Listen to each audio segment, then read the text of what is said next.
and of me is Realme C25s, and today I would like to show you how you can manage apps permissions on this smartphone. Firstly, go into settings. Now you need to scroll down and choose App Management. Then click on Permission Manager and pick one of your device's features, like location. Then pick one of your apps. I will go with Maps because it has a lot of options.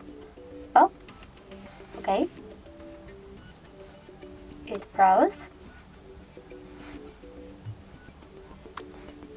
And now you need to select one of those options. Allow all the time, allow only while using the app, ask all the time, or deny. I will go with allow all the time, so I have to tap on it and go back. As you can see, Maps just gained access to this device location. But you can also just click on it, choose the all Maps permissions over here, and manage them, all of them, for this app from here. Thanks so much for watching. If you enjoyed this video, leave a like, comment and subscribe. Bye!